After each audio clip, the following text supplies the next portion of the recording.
Hello, everyone, and welcome back to Rave Green TV. And this is going to be your preview for this Friday's match between LAFC and the Seattle Sounders. Both these teams have faced off already this season, where it ended 1-1 at Lumen Field. So I thought I'd bring on one of the hosts from the 110 Football Show, my good friend, Connor. Welcome on to do this preview with me. Sup, Cheyenne? What's good, guys? I'm just happy to be here, if we're being completely honest. I know. I'm happy to have you on. And I mean, as I said, a lot of people, you may know Connor. I mean, one of the big faces for LAFC and for the 110 Football Show, probably the biggest LAFC page outside of LAFC itself. So obviously I bring on the good guests for you all. So I hope you guys appreciate that. But yeah, per usual for the preview, we previewing the game. Obviously we got to talk a little bit, as Connor, has his insights within LAFC, talking about a little about Kelyn, Gareth Bale, the two big acquisitions for this club, and then previewing the match, giving our score predictions and whatnot. So yeah, boys and girls, before we jump into it, don't forget to subscribe, smash the like button on today's video. If you love that, I keep bringing on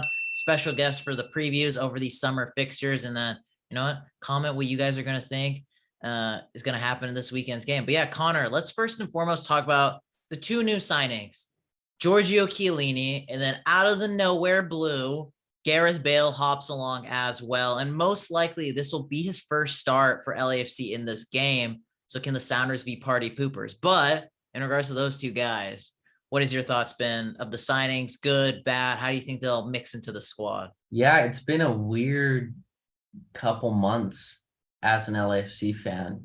Coming into the season, just for context, we're coming off of our worst season in franchise history, being 2021, just statistically, and we didn't make playoffs on the last day. And it was just a very poor year in terms of the standard in which LAFC set.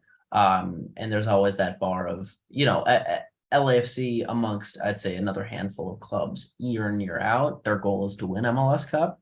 And LAFC is one of those teams that is their goal year in, year out, right? And so to miss the playoffs altogether was a big disappointment, right? LAFC is not a team that is just trying to make playoffs. This is a team that wants to, again, win trophies, win silverware. And, when you come up short that much, it does suck that much more. And on top of that, peaking or almost peaking in a way in 2019, breaking so many records, being such a good team in your second year as a franchise really sets the bar high. So even if you finish third place, it's kind of a letdown, right? So there was the pressures has always been on for LAFC, but they've kind of cemented themselves as a premier franchise in the league. And with that comes, again, the expectations of being at the top of the league year in, year out. So after that season, the change of coaching, which I believe and to know is true, that it wasn't just based off of the performance in 2020. It was and 2021. It was kind of a mutual parting of ways between Bob Bradley and the club, and that was due to a number of reasons. One of which being the performance on the field as well. In that, we have Steve Cherundolo, who is our new head coach, and having been able to meet him in person and know him and his representatives pretty well, he's a very good person. And I'd say a much different personality to that of Bob Bradley. And when you have a head coach, someone as I'm trying to word it nicely, Cheyenne, as aggressive as Bob Bradley, shouting the same message at you for 5 years straight, it does get a little bit stale. And so Steve Cherundolo has been a really good breath of fresh air. And if you guys haven't seen it, 110 Football produces a weekly episodic with Steve Cherundolo called In Touch with Steve Cherundolo every Tuesday. And that's been an initiative of ours to humanize the head coaches a little bit and kind of get an insight on their lives. To my point, to the question you asked, I said this all just to provide context for you guys who haven't been following along with LAFC too much. It's been the past 2 years have kind of been ups and downs, and there's been a lot of changes in which LAFC hasn't really seen before. We talked about LAFC 2.0, right? What is LAFC 2.0? New head coach, the new roster. We only have two players that were part of our inaugural roster in Carlos Vela and Latif Blessing. Everyone else has moved on. And in that, the new additions of Giorgio Chiellini and Gareth Bale.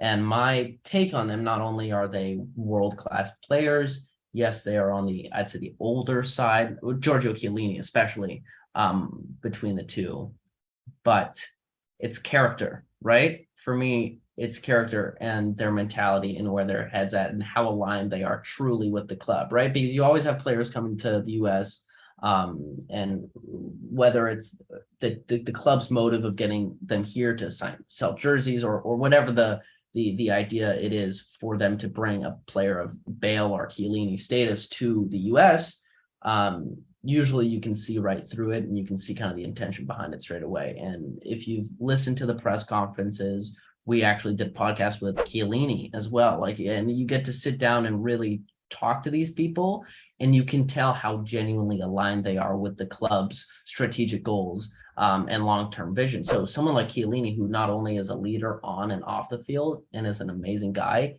this is like his first club since Juventus for 17 years plus. And he's excited to come to LA to join a new team. You have a player who's won everything there is to win, and he's excited to be a part of a new group to not only help, but to just be the new kid on the block, right? He said time and time before, he's not above anyone, nor is he just an accessory. He's one part of the LAFC puzzle that he wants to win trophies with. So look, I just went on a very long tangent and I apologize for that. But all in all, if you listen to the press conferences, listen to the podcast that both Bale and Chiellini, they are truly aligned with the messaging that LAFC has been putting out, in terms of what their goals are and what they want to achieve as a group, right? So that's what I'm most excited about.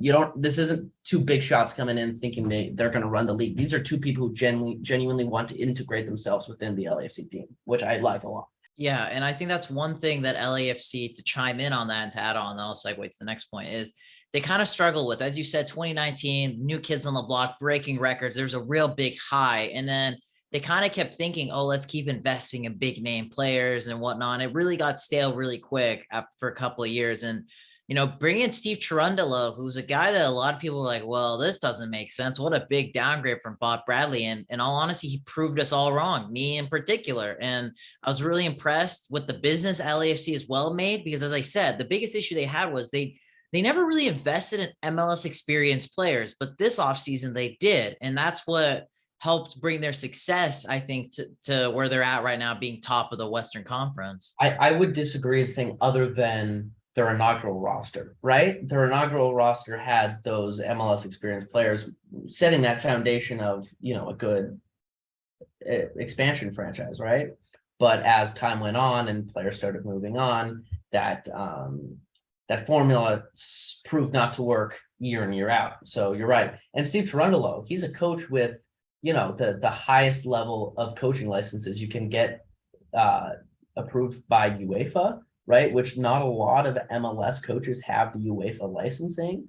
And so in a weird way, in terms of the coaching licensing, he might be overqualified for this job. That being said, in terms of the coaching experience he has, it was relatively nothing, right? Yes, he had the lights record, but he came to LA. Look, I'm not going to confirm or deny anything, but he came to Los Angeles with more long-term plans than just coaching the Las Vegas Lights, right? He was going to integrate himself within the LAFC club, whether that was going to be being the head coach the year after he came or whether or not it was long-term. That being said, I think people really just couldn't get over his record with this USL team, which really wasn't built to be good, right?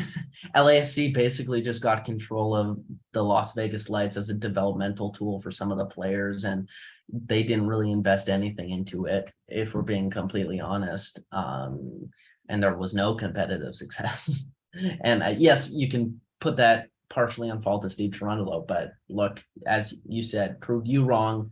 And look, I wasn't completely convinced until you see it, right? But I think it's been a pleasant surprise on how genuinely good of a coach he was, and really cementing himself as the key factor in MLS 2.0. Not MLS, LAFC 2.0. In regards on the flip side, talking about the Sounders, What has your thoughts been of them? They've kind of been a thorn in LAFC side throughout them being in MLS. I mean, vice versa. LAFC's been a thorn in Seattle's side, but obviously the big one was 2019 because you talked about how such a great season that was. What has your thoughts been of Seattle? They haven't quite been maybe the team that they normally are, but are they still going to be one of those threats this season, MLS? They always, I mean, I props to the Sounders for winning CONCACAF Champions League. Like genuinely, I'm a fan of the league, and I've said it before on record, and I'll say it again. You got to support your fellow MLS teams at this time for tournaments like that. I personally believe if you want the sport to grow here, and I think people are starting to realize it now, especially like fans of Liga MX now with the Bale and stuff and winning the CONCACAF Champions League. There's a lot of factors where people are starting to look at MLS again on top of all the things that they've seen before and being like, oh, wait, maybe we should keep an eye out on this, right? And that's why I support all the teams as much as possible. That being said, it's a long season, right? Where exactly are they on? Are they on the table? They're ninth, below the playoff line. But if there's something we know about the Sounders, it's year in, year out, they do make the playoffs. And I do not believe that they will miss out on playoffs this year. The previous time we faced off so far this season, it ended 1-1. The last time we played at Bank of California Stadium, LAFC weren't even playing that well. Sounders were actually the better team, and they lost 3-0, and they actually played pretty bad in that game. It actually ended up being probably the catapult for LAFC almost making the playoffs, and ended up being kind of the beginning to the end for the Sounders that year. But for this game, how do you think it's going to play out? Are we going to see a masterclass from Bale? Are we going to see the Sounders, I'm crossing my fingers, stink up the Bale party, the Chiellini party for this team? How do you see it playing out? It's interesting because in Major League Soccer, the competitive level is so very close, right? You can only be so much better than your opposition. Year in, year out, you will have the team who's definitely the best team in the league, and you'll have definitely the worst team in the league, right? There's enough separation. But again, you have, let's say, an LAFC who's probably, I'd say, the best team in the league currently on paper and in form right now against a Sounders team who, like, was it 2 wins like in 4 losses in 6 games, which isn't the best form right now. And, you got to take in context with that, right? You can't just look at a scoreline and say that that's how the team is performing, right? But in these games, you can never really say for certain that LAFC will just like massacre the Sounders, right? That's just due to the competitive level of MLS and the teams in it. So I can't say with confidence that LAFC is going to win, nor can I say with confidence that it's going to be a blowout. Vice versa, I can't say for sure. And this is what I love about this league, right? You go head to head and we can analyze how many goals LAFC has scored, how many different players have scored, what the rotation has been like for Seattle, what their formations are like, what DPs will be playing, if not playing. But look, I will say, in my humbly biased opinion, I do think LAFC will beat the Seattle Sounders convincingly. I think they're on a very high note right now. And after a game in Nashville, that was going to be the deciding factor for me. Let's say we didn't pick up a result in Nashville. The fact that not only did we pick up another road win this year, this is our 6th of this season. And get this, we've gotten 6 road wins this season. In 2020 and 2021 combined, we had 5 road wins. We already have more road wins this year than the past 2 years combined. So not only did we get a road win against a very good Nashville side who did beat you guys in the same scenario not too long ago, Chicho Arango scored again. He scored his 7th goal in 8 games, and he got an assist. And then Gareth Bale scored his first goal for LAFC. So there's no doubt in my mind that LAFC doesn't have the momentum, right? Like they do. The momentum's on their side. They're kind of shooting from all cylinders. Like I don't know what could possibly stop LAFC from winning this game. But that being said, I can't say anything 100%, right? Yeah, that's kind of what I'm banking on. I mean, right now the stars are very much aligning for LAFC, and kind of what I'm banking on is kind of like the game that Portland had recently against the Sounders, where Sounders were in form. They did the CCL unveiling. They were in the special CCL patch for that game, and the stars aligned for Sounders to get a win in that game, but then they ended up getting smacked 3-0 by the Timbers at home. And so I'm kind of hoping that, right now it's a feel good factor for LAFC, and Seattle could kind of come in as not underdogs, but kind of come in and stink up the party, which LAFC have actually done many, many times against the Seattle Sounders in many regular season games. Inaugural game was in Seattle. Their first home game was against Seattle. Their first home goals were against Seattle. So I'm kind of hoping that Seattle could, ride this kind of underdog mentality and be like, okay, let's come here and let's stink things up. Let's make Bank of California Stadium upset today. Which usually isn't the case. Usually both teams are coming at each other, both with a lot of momentum on their side, right? That's usually how this matchup goes. So it's a very interesting dynamic for once, where LAFC is the only team with, I'd say, momentum currently. And yes, football or soccer, or whatever you purists want to call the sport.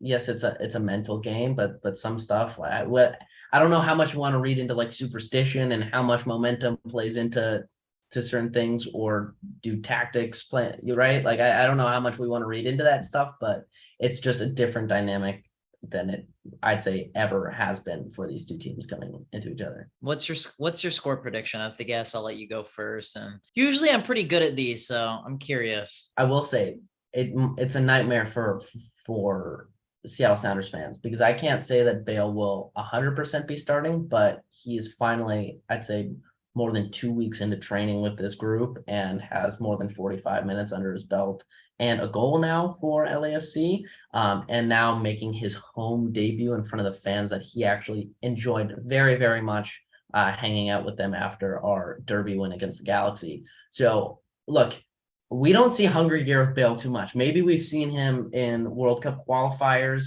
for Wales, maybe a Champions League final here and there, but trust me, this is one rare occasion where you will see a very hungry Gareth Bale, and it just so happens to be against the Seattle Sounders, which I love very much. So in that, my score prediction will be, I'm going to say a shutout for LAFC. I'm not going to say Seattle's going to get, I'm going to say 2-0 LAFC. I'm going to go with, I think Seattle can come out with a 1-0 away win in this game. And I'll have a special tweet. If Seattle can pull off a win in this match, if the tweet might already be out, it might not be. I'll throw it up if it is out. If it's not out, you guys will find out. A forfeit if we can pull out with a win. It's not a forfeit, but in regards to if we can pull this off, I will do something to celebrate this win for the followers. But boys and girls, mine and Connor's opinion only matters so much. Let us know in the comments down below. What are you guys hoping for out of this game for the Seattle Sounders? I mean, what are your guys' thoughts on Gareth Bale and Giorgio Chiellini joining LAFC? Do you think the Sounders will still come out on top against the smaller team in Los Angeles and LAFC? Let me know your guys' thoughts in the comments down below. Make sure to smash the like button on today's video. Subscribe if you're not subscribed already. And if you do like LAFC content and haven't seen the 110 football show or on social media, make sure to go check them out as well. And I hope you all have a lovely day.